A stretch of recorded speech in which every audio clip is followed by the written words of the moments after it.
Today we're going to be trying this 30A silicone rubber from S RESIN, so let's jump in and get started. You can get the silicone rubber kit off Amazon. I'll link it down below in the description box. It comes with a part A and a part B, just like this, and the jugs are going to be the same size. And before I mix up my silicone rubber, I like to shake the jugs. Just kind of hold them and shake them up a little bit just to mix the product that's inside the container.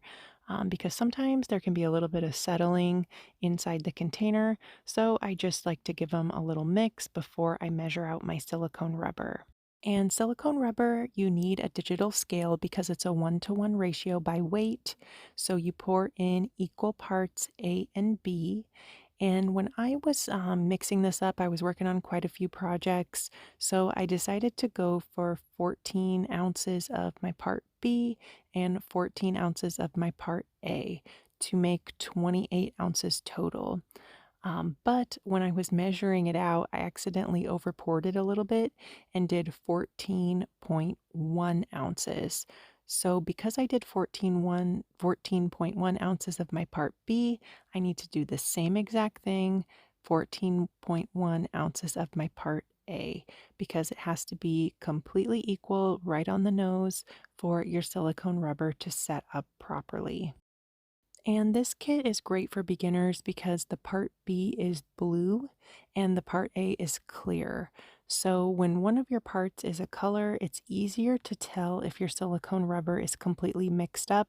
Some silicone rubbers, the parts A and B are both clear. So if you're new to making molds, it can be a little bit difficult to visually tell if your silicone rubber is completely mixed.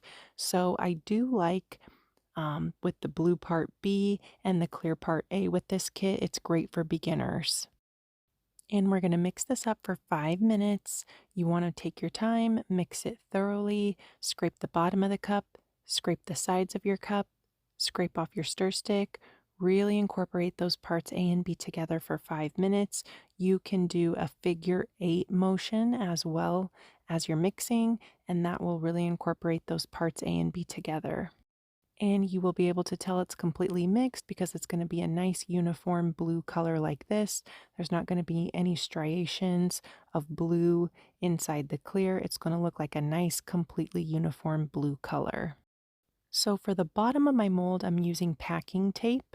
I took 5 pieces of packing tape and overlapped them on top of each other slightly, just by about 1/8 of an inch. So that way it made a barrier. You can kind of see on my parchment paper here, I went ahead and took 5 pieces of packing tape, overlapped them, and that's going to be the bottom of our mold.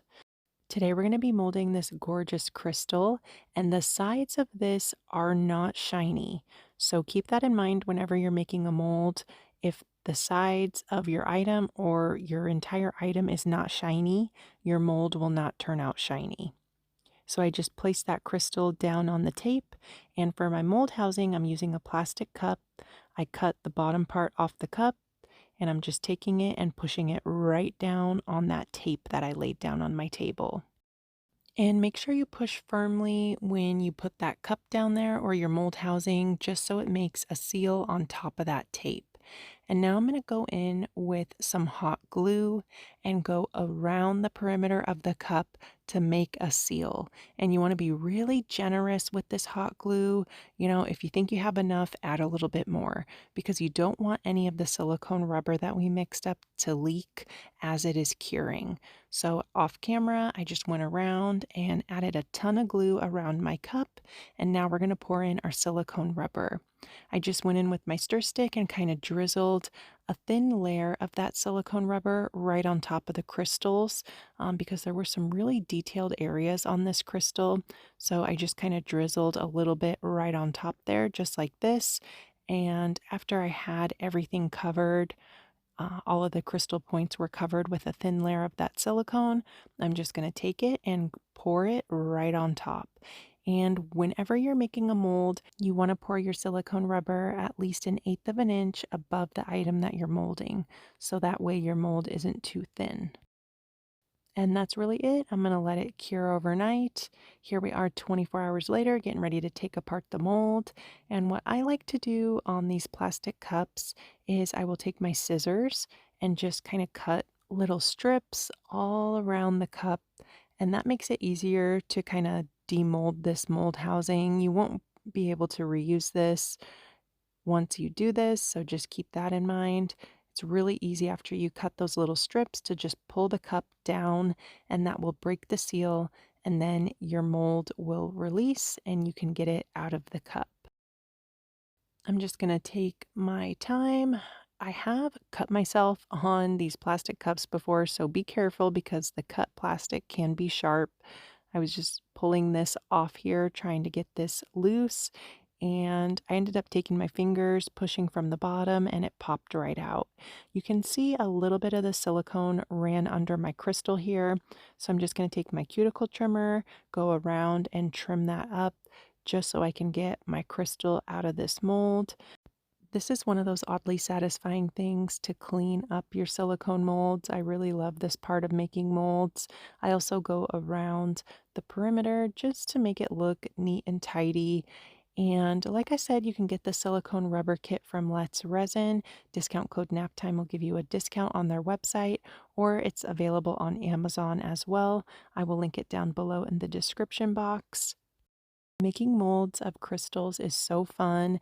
If you do make a mold of a crystal, you want to make sure the bottom is flat or semi-flat like this one. This one was pretty flat on the bottom. It did have a little bit of a spot that was angled on the side, but it was basically flat. So you want something like this if you want to make a mold of a real crystal. But here's how it turned out. All of that beautiful sparkle stayed on my crystal and it transferred to the mold as well. And keep in mind the sides of your mold will be a matte finish, so not shiny if the sides of your crystal are not polished and shiny. So like on this one, the sides were raw and unpolished.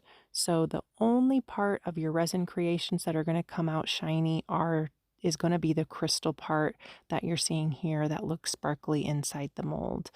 I hope you guys give mold making a try. Let me know if you have any questions down in the comments.